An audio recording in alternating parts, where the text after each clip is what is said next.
చర్లపట్న ప్రజలారా, సజీవుడైన దేవుడు మన జీవితాల్లో గొప్ప కార్యాలు, ఆశ్చర్య కార్యాలు చేయాలంటే పెందల కన్య లేచి మీరు ప్రార్థించాలి. తెల్లవారక మునిపే లేచి మీరు ప్రార్థించాలి. అప్పుడే దేవుడు గొప్ప కార్యాలు చేస్తాడు. చూడండి, చనిపోయిన లాజరును సమాధిలో పెట్టారు.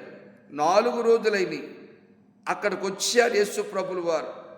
మార్తమంటుంది, ప్రభువా మీరు ఇక్కడుంటే నా సహోదరుడు బ్రతికేవాడే అంటే, మార్తా ఎందుకు దిగులు పడతావు, ఇప్పుడైనా నువ్వు నమ్మితే బ్రతుకుతాడు అని అంటే ఆమె బెత్తరిపోయింది. ఏం అర్థం కాల. నడుచుకుంటూ ఇంటికి వచ్చారు. అప్పుడు లేచింది మరియమ్మ గారి పైకి. అప్పుడు దాకా లెగల. మార్తమ్మ గారికి యేసు ప్రభు అంటే ఎంత ప్రేమో. మరియమ్మ గారు అప్పుడు లేచి ఉంటుంది, ప్రభువా నా సహోదరుడు బతికేవాడే నువ్వు వచ్చుంటే.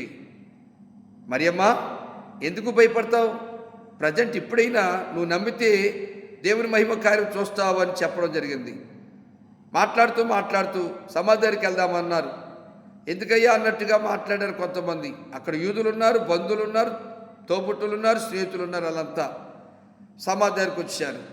సమాధికి వచ్చిన తర్వాత యేసు ప్రభు కన్నీరు కార్చాడు. కళ్ళలోంచి కన్నీళ్లు కారుతూ ఉన్నాయి. అక్కడ యూదులు అనుకున్నారు, ఈ కుటుంబాన్ని యేసు ప్రభు ఎంత ప్రేమించాడో, ఎంత ప్రేమో, ఎంత ఆత్మ సంబంధ బాంధవ్యమో అన్నట్టుగా ఫీల్ అయ్యారు. అప్పుడు యేసు ప్రభు అన్నాడు, ఆ రాయి దొర్లించండి. ఎందుకయ్యా పిలుగొప్ప కొడుతుంది, చెడు వాసన వస్తుంది, 4 రోజులు అయిపోయింది అన్నారు. అక్కడ ఎవరున్నారు? పరిశుద్ధుడైన దేవుడు ఉండగా, సజీవుడైన దేవుడు ఉండగా అశుభ మాటలు మాట్లాడతారు ఎందుకు అని నేను అనుకుంటాను. ఎట్లో కట్టావాళ్ళు రాయి తెరిచారండి.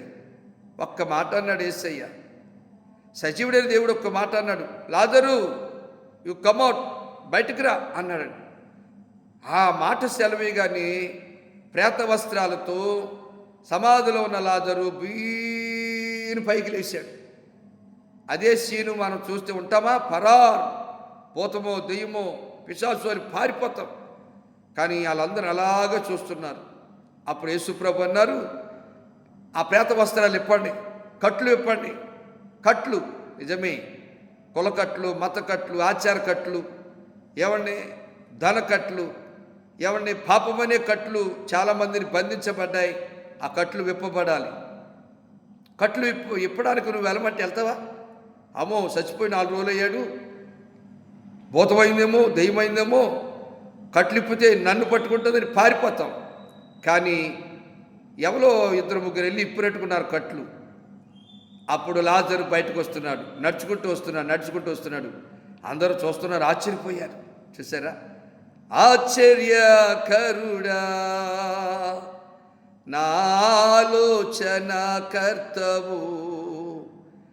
ఆశ్చర్యకరుడు అద్భుత కార్యాలు చేస్తే యూదులందరూ కూడా ఆశ్చర్యపోయి, యేసు నిజ దేవుడు, యేసు గొప్ప దేవుడు. మరి కంచిశర పట్టణ ప్రజలారా, మీ జీవితాలు అలాంటి ఆశ్చర్య కార్యాలు చూడాలంటే పెందల కన్నీ లేచి ప్రార్థన చేయండి. విశ్వాసంతో ప్రార్థన చేయండి, పట్టుదలతో ప్రార్థన చేయండి. ప్రార్థన మీ జీవితాలకు ఏమండి ఆనందాన్ని, ఆశీర్వాదాన్ని, సంతోషాన్ని ఇస్తుంది. ప్రార్థన మీ కుటుంబాలకు వెలుగును కలిగిస్తుంది, సమాధానాన్ని కలిగిస్తుంది.